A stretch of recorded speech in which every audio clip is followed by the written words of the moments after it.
Ok, sur la chaîne, j'ai parlé à plusieurs reprises des différences entre anglais britannique et anglais américain, en particulier les différences d'orthographe. Mais il y a une de ces différences dont j'ai jamais vraiment parlé. Très récemment, j'ai mentionné le verbe to recognize, qui veut dire reconnaître. Eh bien ce mot va avoir un Z en anglais américain et un S en anglais britannique. Le truc important ici, c'est que les deux se prononcent exactement pareil, recognize. Donc par exemple, je vais passer l'extrait d'un film que j'avais déjà utilisé pour parler des différences entre anglais américain et anglais britannique. Le film Gattaca.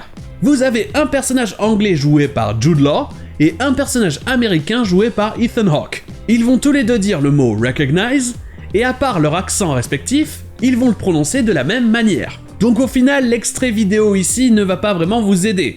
En plus, dans les sous-titres du film, le mot est écrit tout le temps de la même façon, avec un S comme en anglais britannique. Donc la seule différence, c'est que dans mes sous-titres, je vais écrire le mot recognize comme l'écriraient les personnages, avec un Z pour l'américain et avec un S pour l'anglais.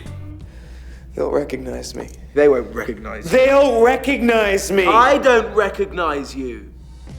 Et cette différence, vous la trouverez pour plein de verbes en anglais qui finissent par eyes, IZ2 en anglais américain, ISE en anglais britannique. Comme par exemple réaliser, realize, ou encore autoriser, authorize. Encore une fois, c'est la même prononciation dans les deux cas, donc les extraits vidéo sont juste là parce que c'est le principe de la chaîne. En plus de ça, c'est l'origine officielle de la différence, mais tout le monde l'écrit un peu comme il veut. Vous trouverez IZ2 et ISE dans tous les types d'anglais.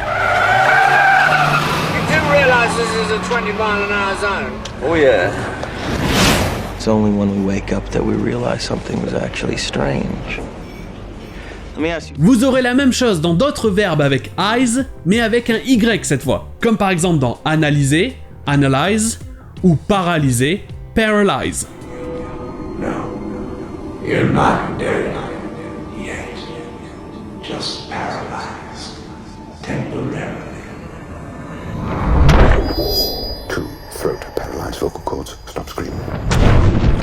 3 cords. Ceci dit, ça ne veut pas dire que tous les verbes qui finissent en eyes ont cette différence. Ça serait juste pour les verbes qui viennent du grec. D'autres verbes comme advise, conseiller, ou surprise, surprendre, s'écriront de la même manière en anglais américain et en anglais britannique, avec ISE à la fin.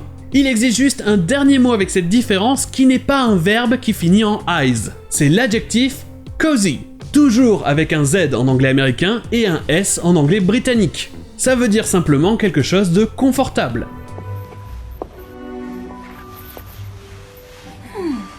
This is cozy. It's a broom cupboard. Hey, thanks for this. This is good. This is cozy. Et voilà pour cette différence et sur ce je vous dis à demain.